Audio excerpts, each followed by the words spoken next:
3 billion naira. Market capitalization stood at 11.9 trillion naira. Financial services sector was the most traded equities. With business news, I am Joy Uzo. Thank you very much, Joy Uzo, for the business package. Next for us now is a review of the stories on some of the front pages of the papers we have with us this morning.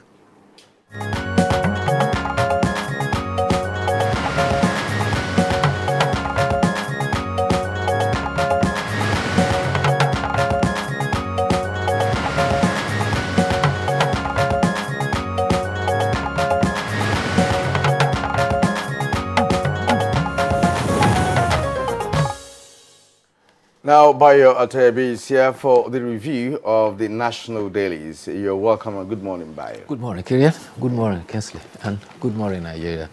All right, Bayo, good to see you. We have 5 or 6 papers this morning, including the editorial.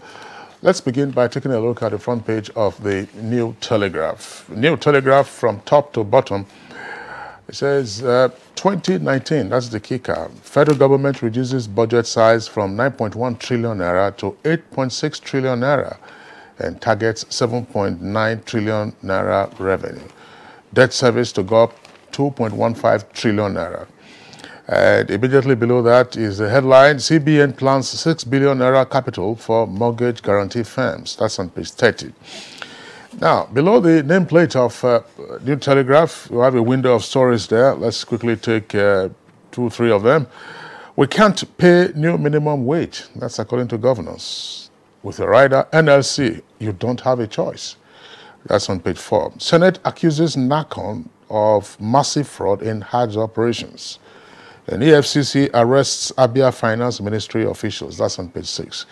The late story comes with a kicker. Security chiefs on 2019. Politicians storing weapons and planning post-poll violence. With the rider NAS, that's National Assembly, stands down the electoral bill consideration. So let's go to the foot of the front page of the New Telegraph itself, where you have another story on politics. It says, panic as APC submits candidates list to INEC. That's New Telegraph saying panic as APC submits candidates list to INEC. 2 riders there. If we frame it properly there, it says the first rider says Ribadu, Abe, Usani, Utomi, Uzodima lose governorship appeals. And PDP and APC sent Buhari, Atiku and others' names to commission. That's on page 3. Eating fish helps keeps you healthy.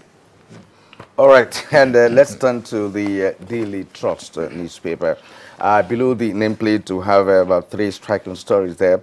Minimum wage, we are struggling to pay 18,000, governors say, is on page 3 of Daily Trust. And 31 women in race for 469 National Assembly seats. That's across the nation. It's on page 13 of the newspaper. Now, borrowings to reduce as revenue improves, says the federal government. And the main headline on Daily Trust this morning, Governing Council suspends NHIS boss.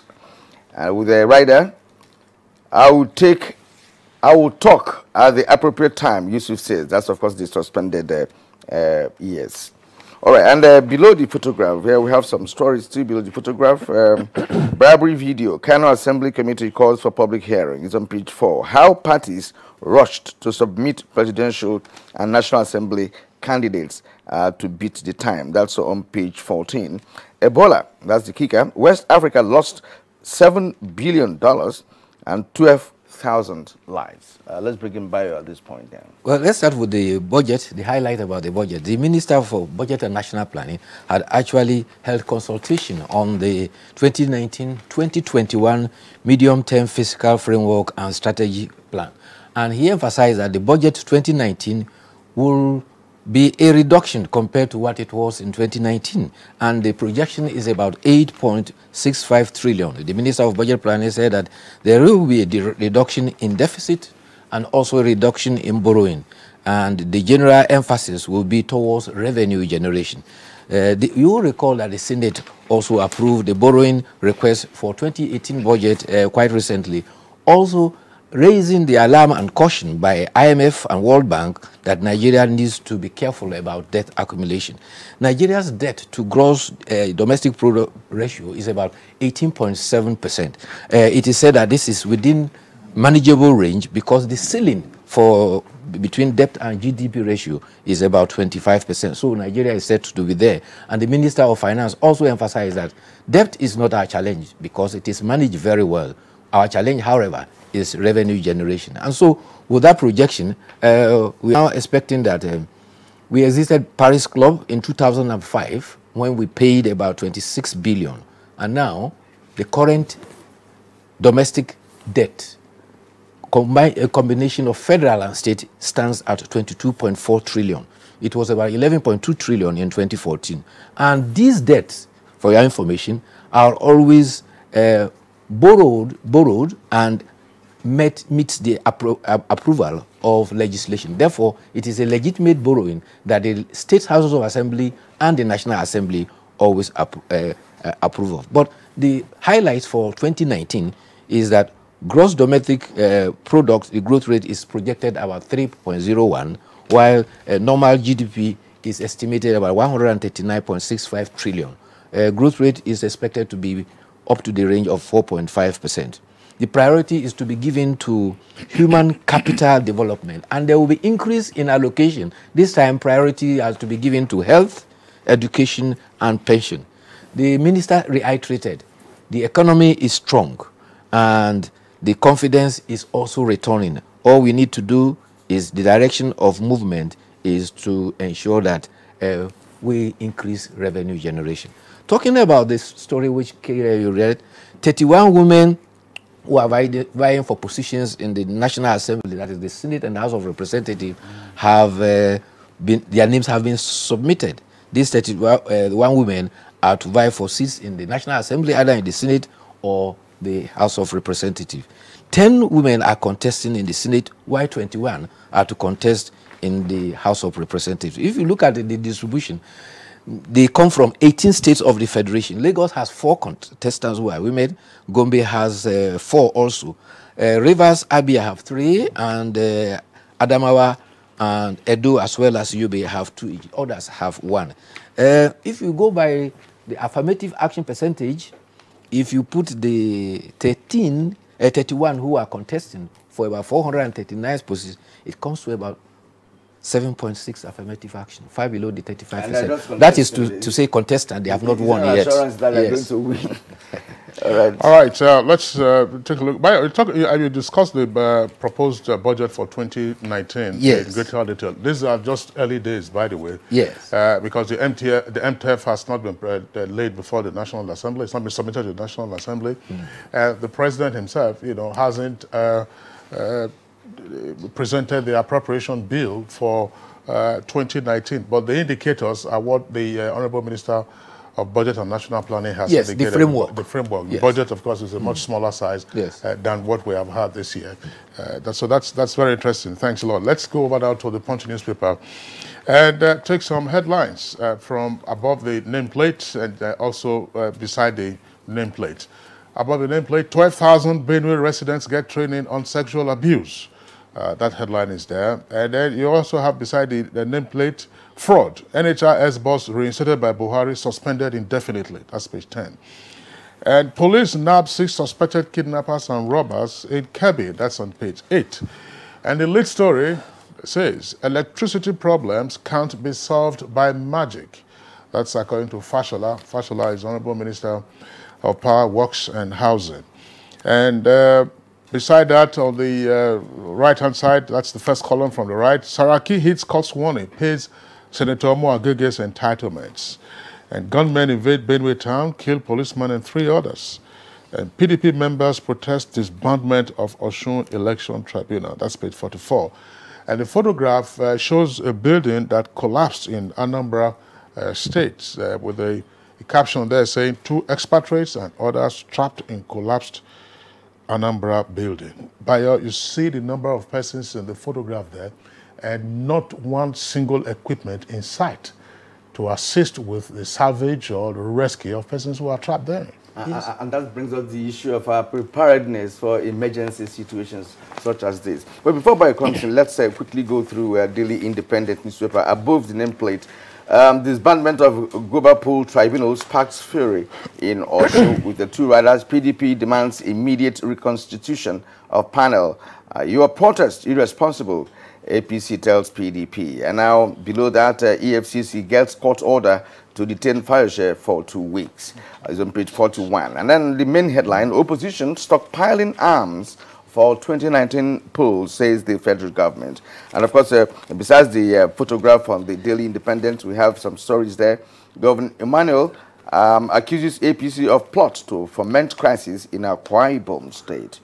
And then we have other stories there. Below that, Lagos Assembly disowned Visionscape, asks PSP operators to resume work.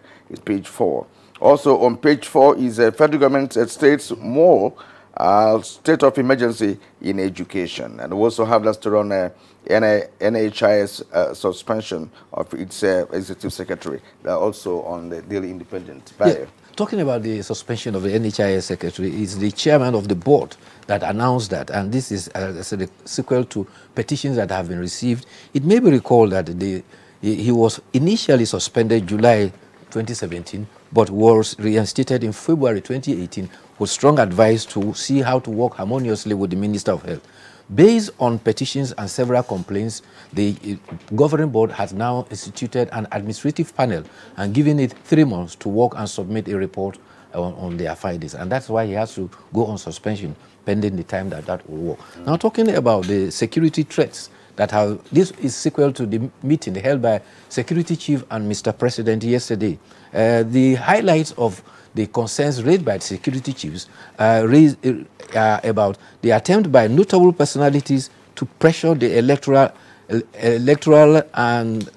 body with demonstrations which hoodlums and bandits can hijack. The other concern is possible post-election violence by desperate politicians who are propping up ethno-religious sentiments. And there is also alarm about proliferation of and stockpiling of weapons by disgruntled elements to breach the law and order. So these concerns were raised, and the security chiefs were given marching orders to do all they can to stem all these ones. Those who were there were the service chiefs, Inspector General of Police, and Minister of Defense. All right, Bayo, the time is not on our side for now. But before we go to the editorials, let's talk about the flood now. New Telegraph, that's the inside page story. That's on page 22. It says, declare emergency in agri sector. Yes, that's on Daily Telegraph on page 22 of Daily Telegraph. And also from Daily Telegraph, we have the editorial for today. Now, the Sultan of Sokoto, Saad Abubakar III, and President, Christian Association of Nigeria, CAN, Reverend Samson Ayokunle, recently signed a pact aimed at ensuring a peaceful atmosphere before, during, and after the 2019 general elections. Well, let me take one text here again. He said, next year's elections must not be approached by politicians with a do-or-die mentality. It is in this regard that the message of both leaders is very vital. The timing, too, could not have been better. Yeah, quickly, the agricultural emergency that you related to referred to the consequences of the flood occasioned by massive rainfall. Ironically, we wanted rain to boost agriculture. We had excess of it, and it flooded and washed away several farmlands. That is why this is an emergency. We now have to see how we can turn this around to use it as a bait to improve agriculture. Secondly, it might interest you that United Nations Population Fund says that Nigeria's population is about 195.9 million. This is quite different from what was raised by the National Population Commission when it pointed out that Nigeria's population was about 198 million. There's a difference of about 2.1 million with the figure of the projection of the United Nations and that of the Nigerian Population Commission. Now coming to the editorial. Elections should not be do or die. Yes, this is concern of everybody. And this is because people who are to be elected to be chief executive of a state or the federation, or legislators at the state and the federation, are going to serve the people. When the people make their choice, please have the respect to respect the people's choice. And there's no need to resort to violence before, during, or after the election. This ties in with the meeting of the security chief with the president, where concern was raised about the possibility of ethno-religious sentiments that are likely to be raised after, during, or after elections. Usually, when a politician loses elections, rather than accept the defeat, he will whip up ethnic and religious sentiments. It is happening to me because of my ethnic group. I am losing because of my religion, not accepting the fact that the electorate have made their choice. And he should wait another 4 years to take another turn. So this is all tying in. And the editorial is emphasizing that apart from those ones established by the President of Christian Association of Nigeria and the Sultan, this should also tie in with the earlier one presided over by General Abubakar Abdulsalami. All right. Baya Toyebi, we'd like to thank you for being with us. And of course, just as a parting shot, it's a weekend, so there will be a number of wedding ceremonies on the weekend. Let's go very quickly now to the Daily Trust to take a look at the photograph there. A very interesting photograph. A bridal gown made of cement bags. Take a look at that. So a woman makes bridal gown with 40 cement bags. That should be good business for those who produce cement. Don't go to a business to hear that. Bye, Toby. That's the much that we can take. I'd like to thank you for being with us all through the week. We hope you enjoy your weekend. Thank you. You too. See you on Monday. All right, it's Good Morning Nigeria still. We'll take a short break now. And by the way, before you make a bridal gown from cement bags, be sure that you dust off the residue of the cement in the bags. Okay, we'll take a short break. When we return, state of emergency in the education sector as proposed by state governors, plus second part of our conversation on how to much more effectively manage disasters in Nigeria. Hate speech is not a joke. It incites genocide and crimes against humanity. Most of Africa's civil wars are caused by hate speech from one tribe against another. We don't want it here. The Nigerian government stands firm against hate speech. Under no conditions whatsoever should we tolerate or excuse or justify hate speech or hateful conduct of any kind, especially where such is illegal. There is no doubt that the resurgent push for separatism, as well as the rising cases of ethnic and religious disharmony, are all traceable to the growing phenomenon of hate speech. One nation bound in freedom, peace and unity. Nigeria, one nation, one people. This is a public service announcement brought to you by NTA.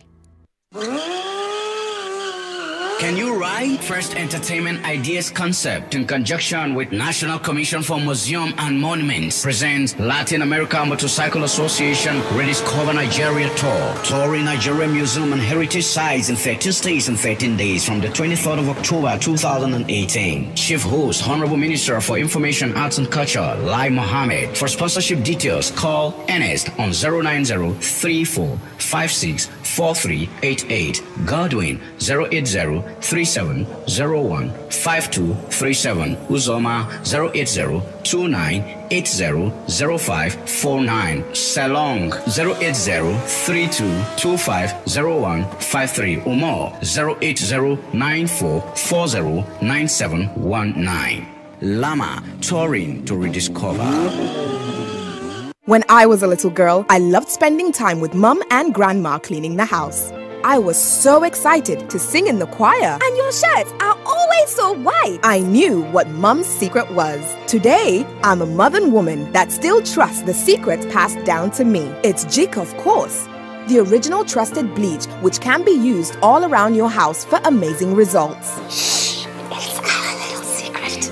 It's no secret. It's Jik's best ever extra whitening power. Just Jik it. These days, people get their news and information from more media sources than ever before. Some of the news and information given are fake, unverified, doctored, and manufactured to create confusion, stir disaffection, and cause disunity.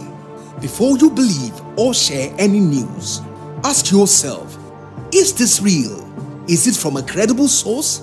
Is it verified or verifiable? Fake news is dangerous.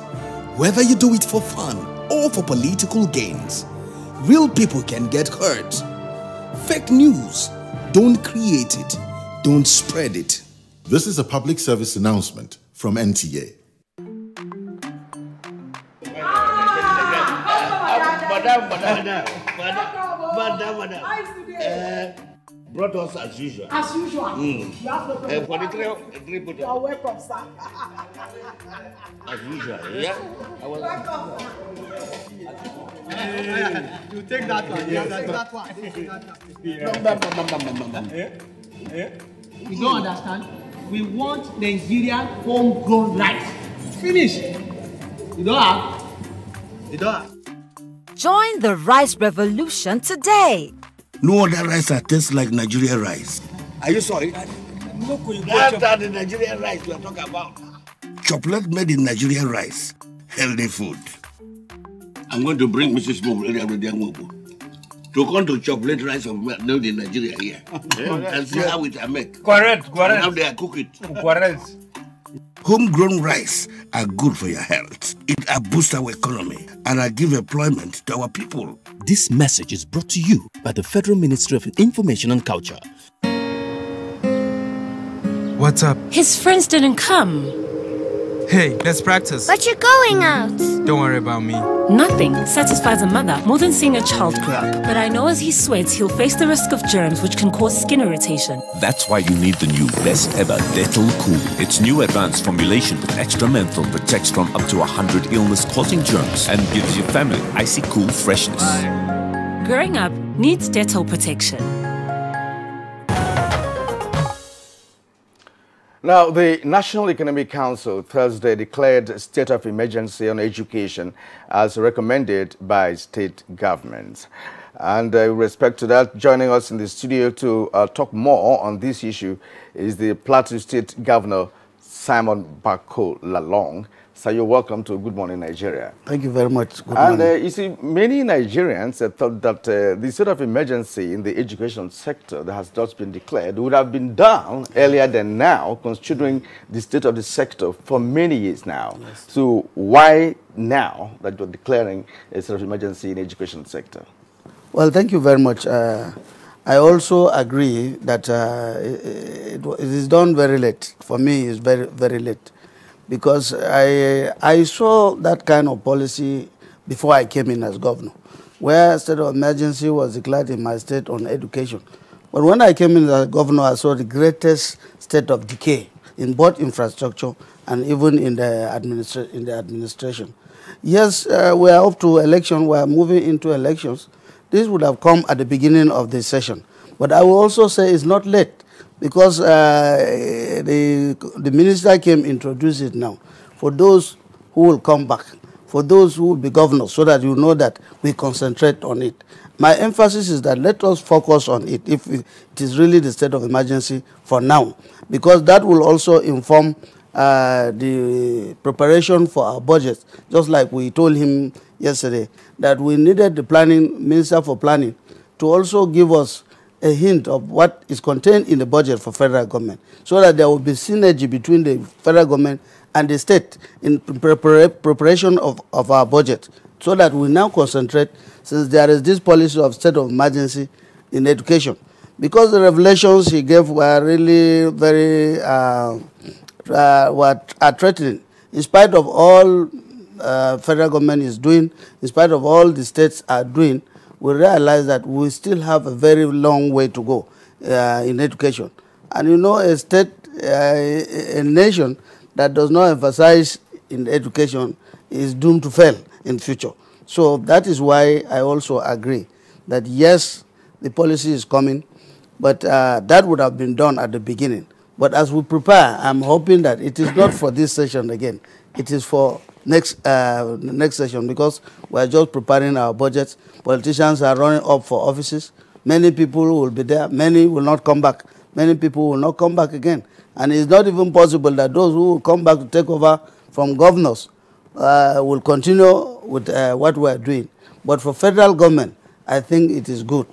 I don't want to start campaigning for my party because I know that continuity is there.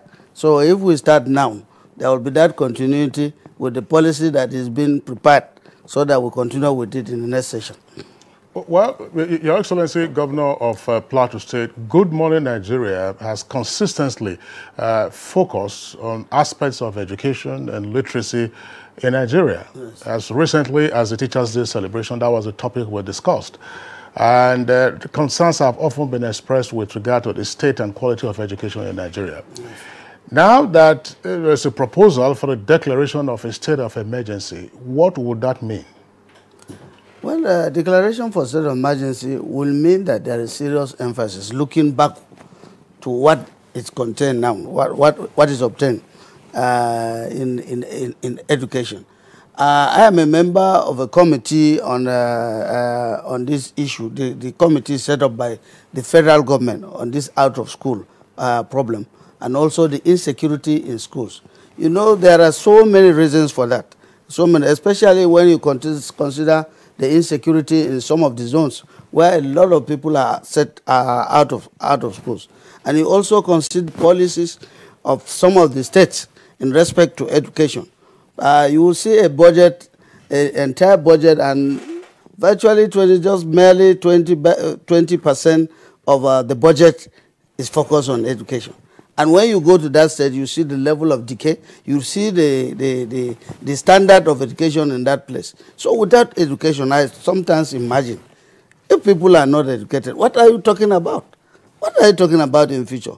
Even if the infrastructures will be mere useless, it will be a useless thing until you concentrate on that. I think the declaration now is to put everybody on guard, to say that yes, we've reached a stage where we must emphasize.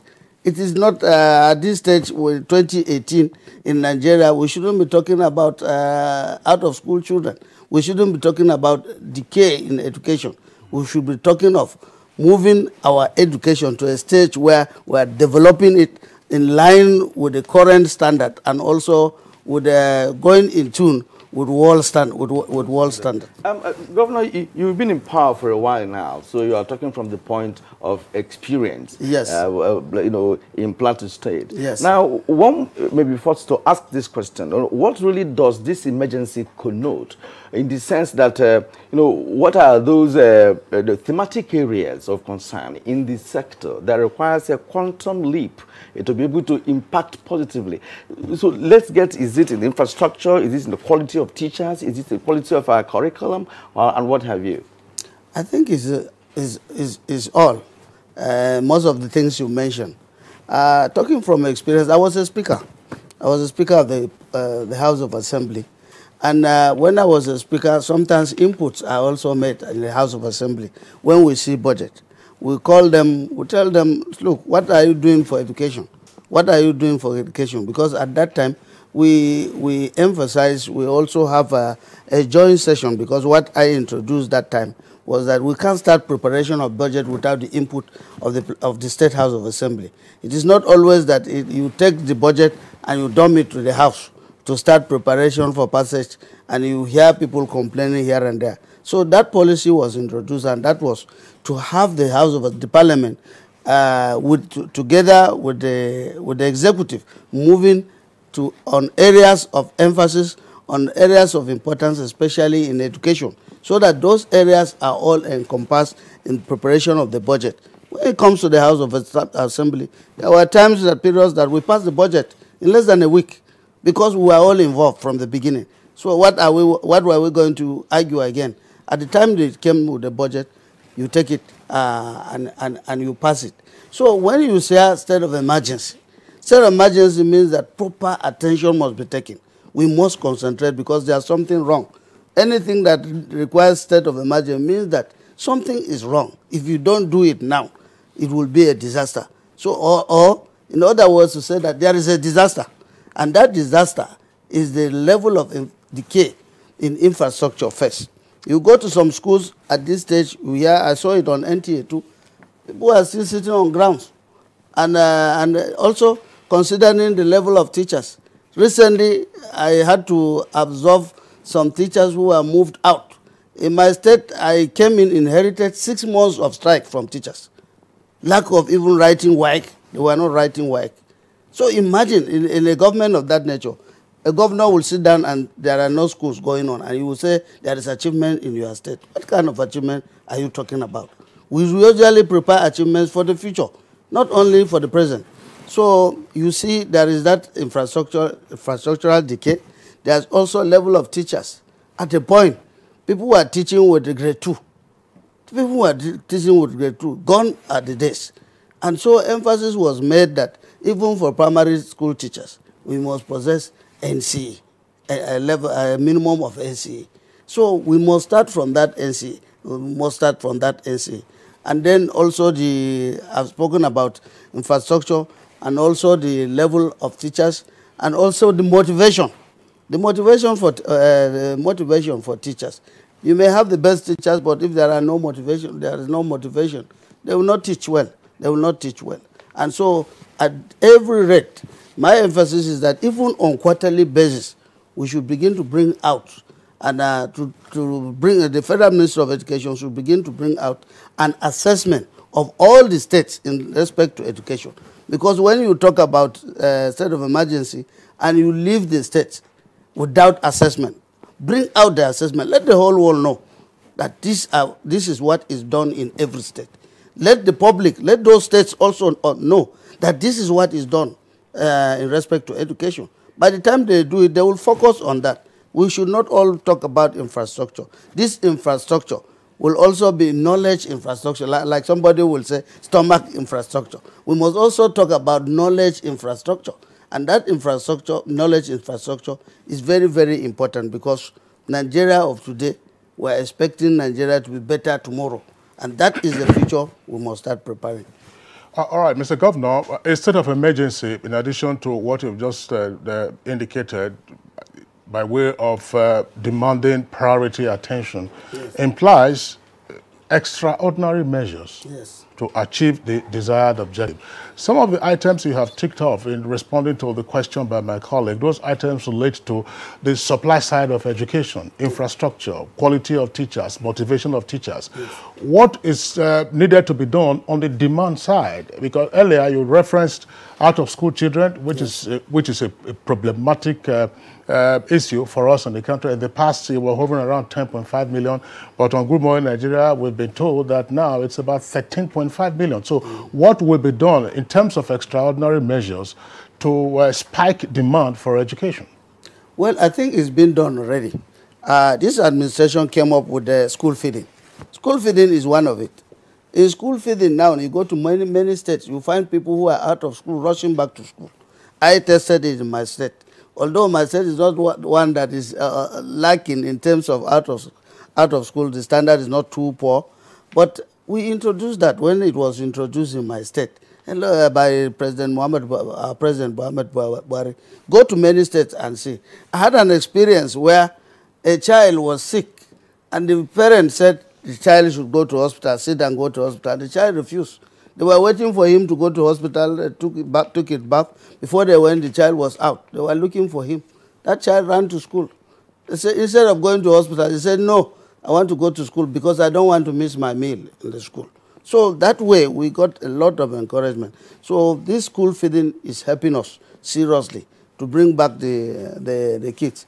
In a state like Plateau, I'm also trying to blend it with motivation for the missionary schools or public schools, because sometimes what you lack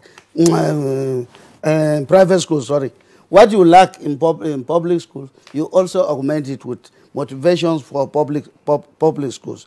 Yes, public schools must also be there because for those who can afford it, private schools will be there for those who can afford it. But you also have to create a standard, like we have in my state now, not even improving on infrastructure and also motivation for teachers. We've gone ahead. Right now, constructions are going on for schools. I think by the time we get to next year, the best schools will come up, both in infrastructure and standard. We'll put it as model schools in each local government, so that it will compete with even private schools at a lower rate. I think that will also help in for those who cannot afford it, or those who cannot afford it. But for private schools, we are giving them motivation. We've gone in to pay their grants. Grants that were left 13 years in my state, 13 years. It was just last week. I brought out everything and I said for 13 years, no grants to private schools. Now I've computed it and I said all the grants will be paid for 13 years. That way you are motivating the private school, private schools in competition with also the public schools. So those are things that we need to encourage. We need to encourage. But I must say that yes, the declaration is coming now, but that is not to say I am a member of the ruling government. I know that a lot has been done. I know the president's mind in respect to education. All right, Governor Long, thank you very much indeed for your contribution so far. But let me ask you this question. You know, education is on the concurrent list. And is this a constitutional structure affecting the quality of education in Nigeria, given the fact that the state and federal government both have rights to apply any kind of educational policy? Now, you mentioned private schools and giving them grants, accepted. Now, the issue of private schools, should also be part of the package of this emergency, because private schools have sprung up in many parts of the country, yes, some of which were also run by quacks. Yes. And this also, contributes. So is this emergency that has been declared in this sector going to be holistically, look at the educational structure in Nigeria? Yes, from the roadmap given by the Minister for Education, when he addressed us yesterday, it's all encompassing. I think so many things are done there. When he gave us, in fact, the time was even too long in presentation that he made a summary. So what we said is that, look, this is very, very important. Give us the copies of this. We need to go back again, address the issue at the neck, because he was making the presentation, and to us the time was even too short to make that presentation, and also the attention, because not many of the governors were not there, represented by deputies, and of course many of them are on their way out. Many of them are on their way out because they've exhausted their second tenure. But what you mentioned is exactly what is contained in the document that he presented. It's a very voluminous document, and that I was very happy because I listened attentively and I said, my emphasis always is on education. I came from a village. If not for education, I would not have gone to this level to even become a governor. I went to public schools. Although at that time our own public schools were all manned by missionaries, by the Catholic missionaries. What would be the focus, once again, of the state of emergency? Now, when you talked about the school feeding program as part of the ways of boosting the demand side for education, that, of course, will be dealing with the primary level. Yes. So what does the state of emergency envisage with regard to secondary and tertiary education? Well, like I said, I can't remember all the things in the document, but many of it, all of them are contained in it. For instance, what I left out was this UBEC. In the past, in terms of infrastructure, states had the liberty to either assess UBEC or not to assess UBEC. But when the last tranche of the Paris Club came, I like what the federal government did. What they said is that, yes, you have Paris Club, but what about education? For emphasis on education, you are also supposed to access the UBEC funds, put in your grants for the purpose of developing the infrastructure. But many states could not do for different reasons. Some of them, like my own state, the governor had already taken the money and is the subject of investigation now, taking a lot of it for about 4 billion, that's 4 years. 4 years statutory grant for the state, and then that means that we are indebted to UBEC for about 4 billion. And again, because of that, we are paying the debt instead of accessing another fund. But when this issue came, what they said is that if you are indebted, first of all, you must pay the debts. They deducted directly from that debt. And again, if you had not accessed your funds for your own portion of the grant, they will take it. So I'm very happy today. I'm very happy because I had 4 billion they took directly, and then added another 4 billion as their own counterpart fund. I'm wondering, very briefly, because we don't have enough time left for this segment of our conversation. You're talking about UBEC, and observers are of the opinion that the mismanagement of the State Universal Basic Education Board is one of the reasons primarily responsible for the deleterious state of education we find in the country, particularly at the levels that SUBEB are supposed to superintend. What's your thought? Well, the anti-corruption agencies are there. What we do is to strengthen the anti-corruption agencies and also focus. That's why I said, when you are talking of it, you are not also talking about, you are also ignoring the fact that there's corruption everywhere. And corruption was part of the reasons for the decay in infrastructure and also administration of education in Nigeria. All right, sir. Thank you very much indeed for your insight on this very, very important topic, declaring of a state of emergency in the education sector. We've been talking with the governor of Plateau State, Governor Simon Bako Lalong. Thank you once again for coming. Thank you. Thank you. You are still watching Good Morning Nigeria on the network service of the Nigerian Television Authority. We'll take a short break now. When we return, we'll go to the second leg of our conversation on the show this morning. For years, the NTA has been promoting science, technology, arts and crafts under the tagged name National Children's Expo. We are set with another edition as we gather children around Nigeria, junior category ages 6 to 12 and senior category ages 13 to 18. The theme for Expo 2018, achieving self-sufficiency in agriculture, meeting the challenges of security and exposition of alternative energy as pathways to national development. Date, October 21st to 25th, 2018. Venue, NTA Headquarters Arena, Area 11, Garki, Abuja. We are set to celebrate the best of innovation across the country.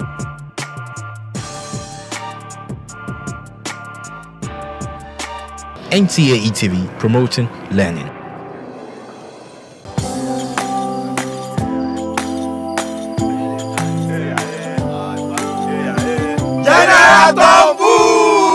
Hold it! Me, I don't commot my hand from oil bunkering. General, what you gonna yarn? What did the yarn serve? I don't understand though. Because they spoil our water and our environment. And they cause our people serious harm. Militants is said, you know good. Me, I not do again Sam. Because why? Change begins with me. This message is brought to you by the National Orientation Agency in conjunction with the Federal Ministry of Information and Culture. Now, to kickstart the second part of our conversation on threat and response to natural disasters in Nigeria, here are experts of the first discussion on Friday, 12 October 2018. Sometimes in March, NIMED predicted we'll have volumes of water, and as soon as that was done, NEMA convened a stakeholder meeting, looked at this prediction, and brought out the disaster implication of this prediction. Sometimes along the line in May, our offices at the zonal operational levels were asked to meet with state government with the aim of taking these messages to the grassroots. The country is very susceptible to flooding, whether we like it or not. Prior to this time, 2012, we were blaming Cameroon for releasing water from Labdo Dam. This year, we monitored the Labdo Dam until this moment. They were still impounding. They didn't release when floods started in Nigeria. So the internally generated volume of water in Nigeria is enough to flood this country. And if that happens, what do? We have a situation where we can control this. We can control this. When NEMA comes into a situation like I feel very sad, is it possible for us to make sure that NEMA is not invited into a tragedy in the country? So that's what you should be thinking about. We can't run away from disaster. Disaster is a consequence of human existence. Disaster is an integral part of nature. What worries one is that occasionally we enhance these disasters by our own actions. Nigeria is prone to natural hazards. The location of Nigeria, when you look at the map of the world, having in mind the oceans and the highlands and so on, we are bound to have these disasters. A lot of these natural disasters are a function of the type of geology. And so before you start any construction, you have to first of all get a geological map of the area, because that tells you the vulnerability of that particular ecosystem regarding what you want to do.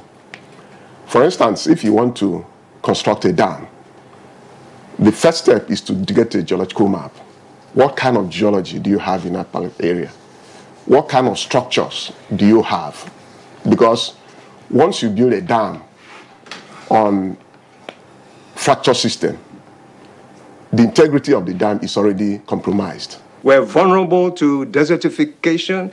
We're vulnerable to massive erosion. We're vulnerable to sea incursion. So we need to really, really take note. This report just came out and it has shocked the world.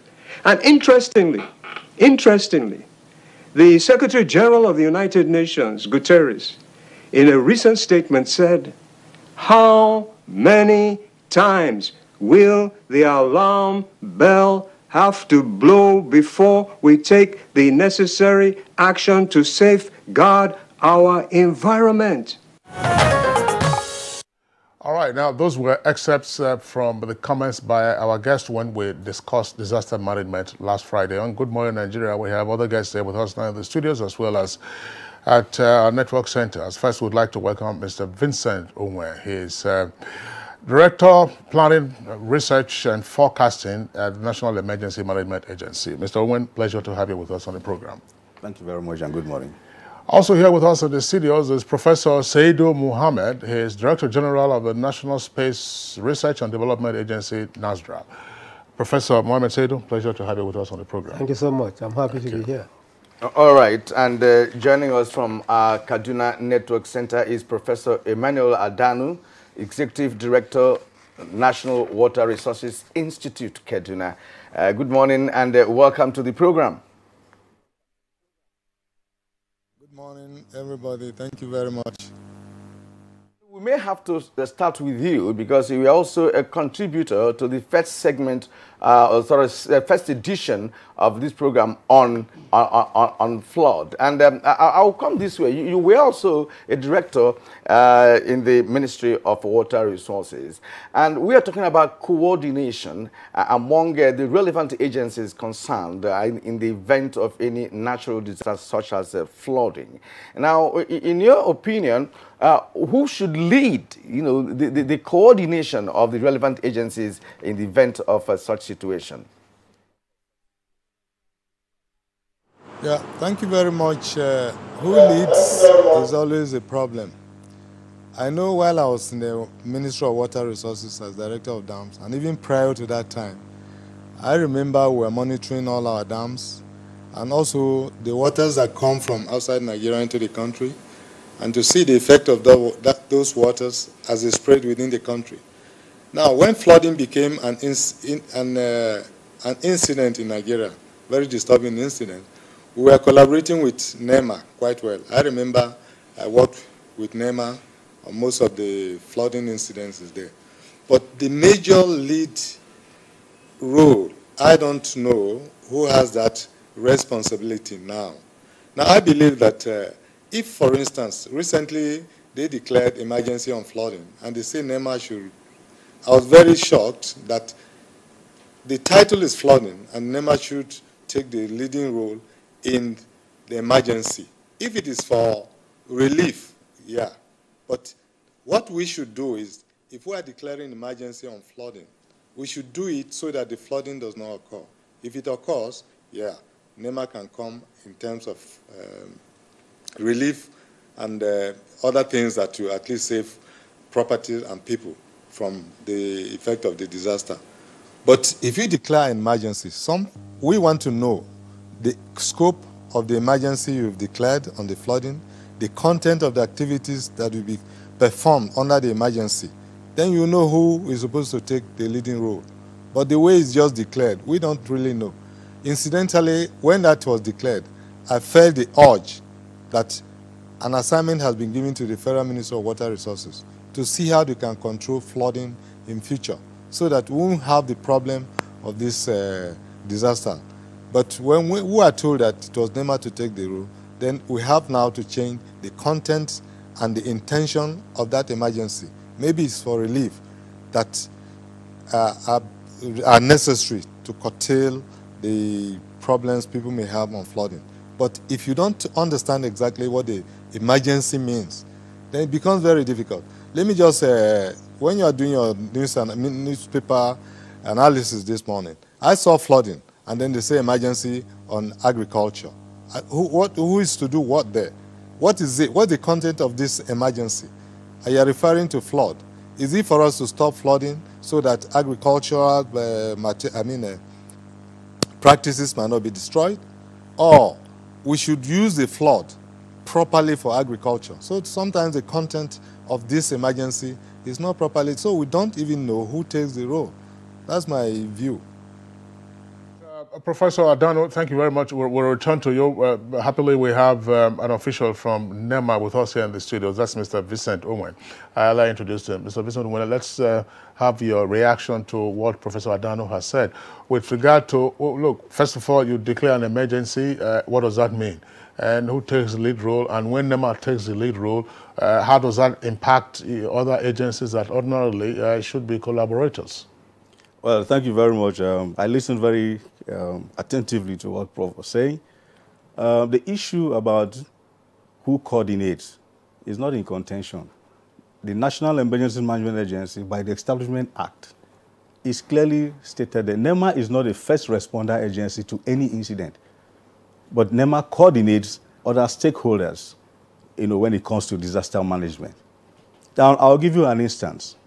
When we got the various the seasonal rainfall prediction from NIMET and the 2018 flood outlook from NISA, NEMA quickly, some call for the stakeholders meeting.